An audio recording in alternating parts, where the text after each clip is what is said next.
Hello बच्चों, कैसे हैं आप। आज के इस वीडियो में हम लोग आपका जो चैप्टर चालू है फोर्स सिस्टम, इसका लेक्चर नंबर 3 है। उसमें हम लोग टाइप्स ऑफ फोर्स सिस्टम देखेंगे।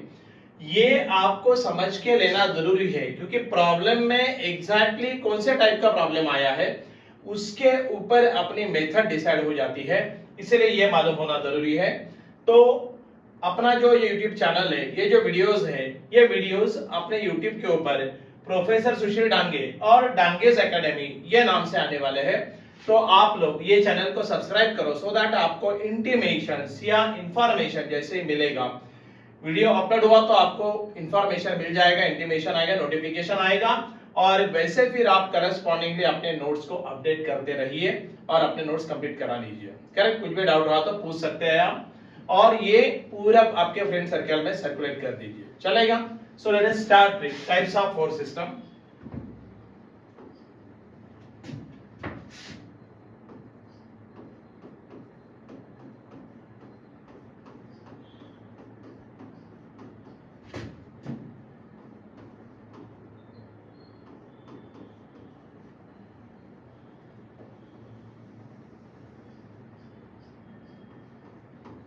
अब देखो, इसमें पहला आता है कॉन्करेंट फोर्स सिस्टम।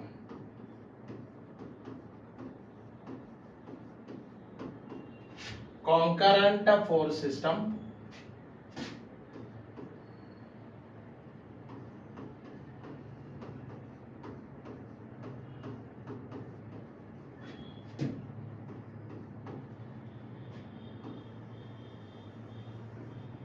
देखो, if all the forces in the system are meet at one single point, either they will go towards the point or away from the point, but they should meet at one single point, then that system is called as a concurrent force system. क्या बताया? If all the forces in the system are meet at one single point, कहने का मतलब ये हुआ, यहां पे हमने एक सिस्टम लिया और यहाँ पे देखो ये फोर्स है, फोर्स समझो है 10 न्यूटन का फोर्स है। यहाँ पे इसका एंगल मान लो कुछ तो 30 डिग्री है। ये दूसरा फोर्स हमने लिया, ये फोर्स समझ लीजिए ये 20 न्यूटन का है। यहाँ पे एक हॉरिजॉन्टल डायरेक्शन में एक फोर्स लिया 45 न्यूटन का। यहाँ पे एक और फोर्स एक्ट करेंगे, ये आपका 20 डिग्री का एंगल है विथ रिस्पेक्ट टू वर्टिकल, और ये फोर्स समझो हमने लिया 50 न्यूटन का। अब ये जो सिस्टम हमने बनाया है, if all the forces in the system are meet at one single point, ये सारे जो फोर्स है ये पॉइंट को मीट होके जा रहे हैं ना, मतलब either they will go towards the point और away from the point, but they should meet at one single point, then that system is called as a concurrent force system. ध्यान में रखना, कॉन्करेंट बोले तो फोर्स एक जगह आके जाना चाहिए, राइट? ऐसे इसको बोलते हैं कॉन्करेंट फोर्स सिस्टम। जैसा आपका सर्कल रहता है ट्रैफिक में, एक आधा चौक आ गया, वहां पे गाड़ी आती है, गाड़ी जाती है, गाड़ी जाती है, आती है। सो ऐसे उसको बोलेंगे हम कॉन्करेंट फोर्स सिस्टम, चलेगा। यहाँ पे भी ये फोर्स का एंगल ले सकते हैं हम कुछ भी, that is nothing but suppose 35 degree. So whatever it may be the angle, जब हम प्रॉब्लम सॉल्व करेंगे तो आपको खुद ही समझ में आएगा कि इसको कैसे सॉल्व करते हैं। बट अभी समझ के यहाँ पे ये लेना है ये वीडियो में कि टाइप्स ऑफ फोर्स सिस्टम में कॉन्करेंट फोर्स सिस्टम किसे कहते हैं, करेक्ट? अब नेक्स्ट में जाएंगे हम लोग सेकेंड वन में, नंबर 2 में non concurrent force system. Second one में हम जाएंगे, मोबाइल चलो है, okay. Non concurrent, non concurrent force system, क्या बात है, non concurrent force system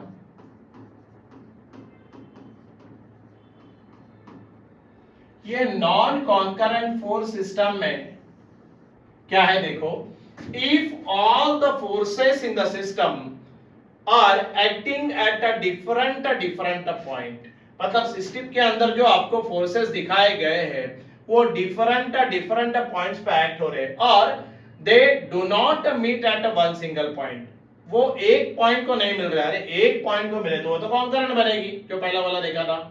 so they are acting at a different point, then that force system is called as a non concurrent force system।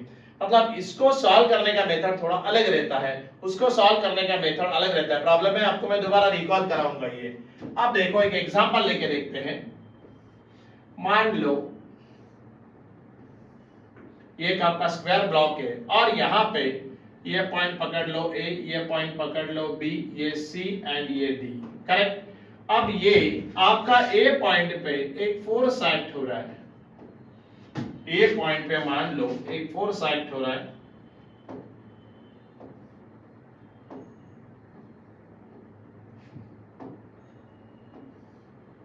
ये force towards the point जा रहा है जिसका magnitude पकड़ लीजिए एक 30 न्यूटन है और इसका करस्पॉन्डिंग एंगल पकड़ लो 30 डिग्री है। समझने के लिए एक एग्जांपल ले रहा हूं। ये जो बी पॉइंट है यहाँ पे एक प्योरली हॉरिजॉन्टल डायरेक्शन में एक फोर्स एक्ट कर रहा है, that two of having a magnitude 50 newton. कल हमने देखा था फोर्स ये वेक्टर क्वांटिटी है, so to specify that quantity magnitude as well as direction दोनों जरूरी है। अब ये सी पॉइंट पे एक फोर्स लेते हैं वर्टिकली एक्टिंग एग्जैक्टली एक वर्टिकल फोर्स एक्ट कर लेते हैं यहाँ पे। अब ये जो फोर्स है आपका जो सी पॉइंट पे एक्ट हो रहा है, मान लो इसका मैग्नीट्यूड कुछ पकड़ लो, इसका यूनिट नहीं लिखा, ओके। ये आपका एक 70 न्यूटन का फोर्स एक्ट हो रहा है और यहाँ पे एक जो डी पॉइंट है आपका, यहाँ पे एक फोर्स एक्ट हो रहा है और ये जो फोर्स है डी पॉइंट पे, ये डी पॉइंट पे मान लो एक फोर्स एक्ट होगा, एक 50 डिग्री एंगल पे ये फोर्स है, having a magnitude suppose 25 Newton, correct. अब देखो यहाँ पे ये फोर्स सिस्टम के अंदर on the forces in the system, ये जो आपको सिस्टम बताई गई है इसमें फोर्सेस एक पॉइंट को मिल रहा है क्या? नहीं, forces are acting at different points. देखो ना यहाँ पे आपका ए पॉइंट पे एक फोर्स है 30 न्यूटन का at an angle of 30 degree with horizontal, एक बी पॉइंट पे प्योरली हॉरिजॉन्टल फोर्स एक्ट हो रहा है टुवर्ड्स द पॉइंट, एक सी पॉइंट पे भी एक फोर्स एक्ट हो रहा है vertically downward that towards the point 70 Newton का, एंड एट डी पॉइंट पे एक फोर्स एक्ट हो रहा है 25 Newton away from the point making an angle of 50 degree. कहने का मतलब ये हुआ ये नॉन कॉन्करेंट फोर्स सिस्टम के अंदर forces are acting at a different point, then that system is called as a non-concurrent force system। ये system को क्या बोलने का? non-concurrent force system चलेगा। अब देखो नेक्स्ट में जाएंगे हम लोग, collinear force system number 3। Collinear force system,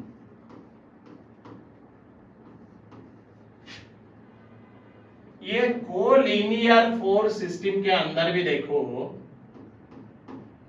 collinear मतलब सारे फोर्सेस सिस्टम के अंदर के एक लाइन के ऊपर एक्ट हो रहे हैं, तो उसको बोलते हैं कोलिनियर फोर्स सिस्टम। ये बाद में बहुत बार अपने को लगेगा, इक्विलिब्रियम का नाम के डेफिनेशन आएगी आगे, उसमें वहां पे मैं बार बार बताऊंगा कोलिनियर फोर्स सिस्टम है, कोलिनियर फोर्स सिस्टम है। आप बोलेंगे सर एग्जैक्टली क्या है? मतलब सिस्टम के अंदर जो भी फोर्सेस एक्ट हो रहे हैं वो एक लाइन के ऊपर है।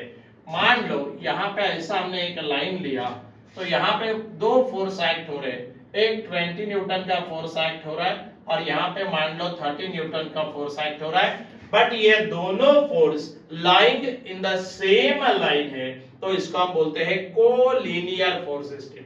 क्या बोलते हैं इसको? Collinear force system. If all the forces in the system are acting at one single line, then that is called as collinear force system, correct। और आखिरी में कोप्लानर फोर्स सिस्टम नंबर 4 पे जो आएगा,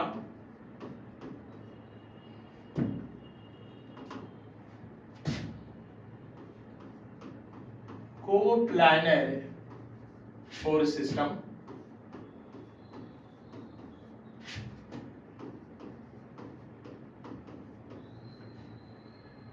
ये जो कोप्लानर फोर्स सिस्टम है, name itself indicate, मतलब सिस्टम के अंदर जितने भी फोर्सेस है वो एक प्लेन में रहेंगे, एक प्लेन में रहेंगे तो उसको बोलते हैं कोप्लानर फोर्स सिस्टम। बाद में इंजीनियरिंग में आपको एक इंजीनियरिंग ग्राफिक्स नाम का सब्जेक्ट भी आएगा, करेक्ट, उसमें फिर आपको ये सब प्लेन्स है 1D 2D 3D ऐसा, राइट। कहने का मतलब ये हुआ कि ये जो है ये मेरा हॉरिजॉन्टल प्लेन है, ये जो है ये मेरा हॉरिजॉन्टल प्लेन है और ये वर्टिकल प्लेन है, तो ऐसा हो गया। मतलब जब आप क्लास में पढ़ेंगे तो जो नोटबुक में आप लिखते हो that is your horizontal plane, जो मैं बोर्ड में लिखता हूं that is my vertical plane, ऐसे अलग अलग प्लेन होते हैं। तो ये कोप्लानर फोर्स सिस्टम के अंदर if all the forces in the system are acting at in a one plane, in one plane, एक प्लेन में एक्ट करेंगे तो उसको बोलते हैं कोप्लानर फोर्स सिस्टम। क्या बोलेंगे उसको? Coplanar force system. कहने का मतलब एक ही प्लेन है, मैंने ये वर्टिकल प्लेन लिया और यहां पे मैंने ये डायग्राम बनाई वर्टिकल प्लेन में, और यहां पे ये जो यहां पे मैंने फोर्स दिखाया कुछ एक 20 न्यूटन का, यहां पे दूसरा फोर्स दिखाया 40 न्यूटन का, यहां पे एक तीसरा फोर्स दिखाया 12 न्यूटन का, तो ये सारे फोर्सेस एक वर्टिकल प्लेन में है, तो इसको बोलते हैं कोप्लानर फोर्स सिस्टम। क्या बोलेंगे? Coplanar force system. एंड बाद में आता है non coplanar force system. Non coplanar force system. Non coplanar force system बोले तो क्या? Name itself indicate the forces acting in the system are not in a single plane, वो अलग अलग प्लेन में एक्ट होते हैं, तो उसको बोलते हैं नॉन कोप्लानर फोर्स सिस्टम। उसको क्या बोलेंगे? उसको बोलेंगे नॉन कोप्लानर फोर्स सिस्टम। इसी का दूसरा नाम है स्पेशियल फोर्स सिस्टम।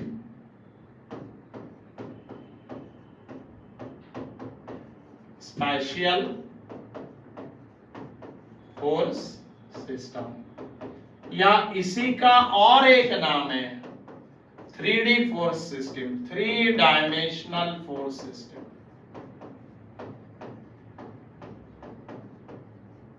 ये जो सब आता है nothing but non coplanar force system. कहने का मतलब यहाँ पे एक प्लेन में फोर्स नहीं रहेंगे सिस्टम में, अलग अलग प्लेन में रहेंगे। एक आधा पॉइंट अगर आपको स्पेस में लोकेट करना रहा तो उसको x कोऑर्डिनेट भी लगता है, उसको y कोऑर्डिनेट भी लगता है और उसको z कोऑर्डिनेट भी लगता है। सो x, y and z coordinate ऐसा मिला के वो पॉइंट हम लोग स्पेस में उसको लोकेट कर सकते हैं। मतलब यहाँ पे कितने डायमेंशन लगे? x, y, z, इसलिए इसको बोलते हैं 3D फोर्स सिस्टम या स्पेशियल फोर्स सिस्टम। डायग्राम ही निकाल के दिखाना रहा तो इसको हम ऐसे बोल सकते हैं,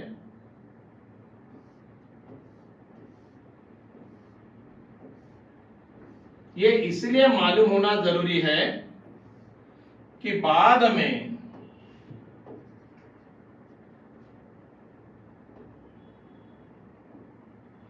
मान लो यहां पे देखो ये वाले प्लेन में फ्रंट प्लेन में कुछ फोर्स एक्ट हो रहे हैं, एक 5 न्यूटन का फोर्स है, यहाँ पे कुछ एक 15 न्यूटन का फोर्स है। ये साइड प्लेन में कुछ फोर्स एक्ट हो रहे हैं, यहाँ पे ये फोर्स है 25 न्यूटन का, यहाँ पे दूसरा फोर्स है 12, 15, 20 न्यूटन का, यहाँ पे ये टॉप प्लेन में फोर्स एक्ट हो रहे हैं, यहाँ पे यहाँ एक फोर्स एक्ट होगा एक 30 न्यूटन का, एक यहाँ पे दूसरा फोर्स एक्ट हो रहा है 22 न्यूटन का। कहने का मतलब है यहाँ पे सिस्टम के अंदर जो फोर्सेस एक्ट हो रहे हैं वो डिफरेंट प्लेन्स में एक्ट हो रहे हैं, इसलिए इसको बोलते हैं नॉन कोप्लानर फोर्स सिस्टम, या इसी को बोलते हैं स्पेशियल फोर्स सिस्टम, या इसी को बोलते हैं 3D फोर्स सिस्टम। करेक्ट? ये पेपर में थियोरेटिकली लिखने को आता है बीट में, write down the different types of force systems. तो आपको लिखना पड़ेगा पहला वाला कॉन्करेंट फोर्स सिस्टम, सेकंड वाला non concurrent force system, third वाला कोलिनियर फोर्स सिस्टम, फोर्थ वाला कोप्लानर फोर्स सिस्टम और पांचवा वाला नॉन कोप्लानर फोर्स सिस्टम। उनकी डेफिनेशन लिखना है और फिर आपको उनको समझाना है। तो आपको एक एक मार्क वहां पे दिया जाएगा।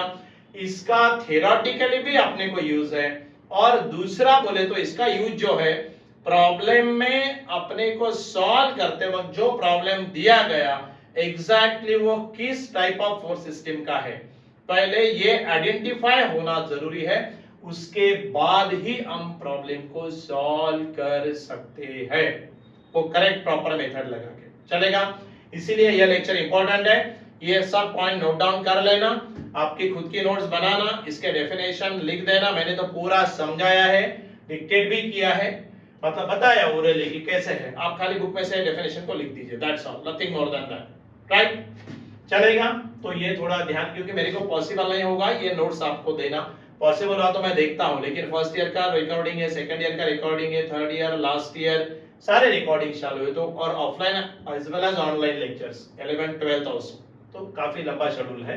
तो इसीलिए मैं आपको पूरा डिटेल समझाता हूं, डाउट रहा तो आप आराम से पूछ सकते हैं, कोई प्रॉब्लम नहीं, क्योंकि न्यूमेरिकल्स को जाने से पहले हमको ये सब मालूम होना जरूरी है। चलेगा? ओके। अब देखो यहां पे आज के जो वीडियो था इसमें हमने देखा है types of force system, important है, प्रिपेयर करके देखना, चलेगा? अब देखो आपको बताया है कि ये जो अपने वीडियोस आने वाले हैं, ये वीडियोस ये चैनल के ऊपर आएंगे, प्रोफेसर सुशील डांगे और डांगेज एकेडमी, इसको सब्सक्राइब करो, लाइक करो, शेयर करो, कमेंट दे दो, फ्रेंड सर्कल में सेपरेट कर दो, चलेगा? एंड अपने नोट्स को अपडेट करो। In the next video lecture number 4 में हम सेपरेटली लेंगे parallel forces, so be in touch with us and again notes update करते रहना, चलेगा? Okay, thank you for giving cooperation and again meet on the next lecture.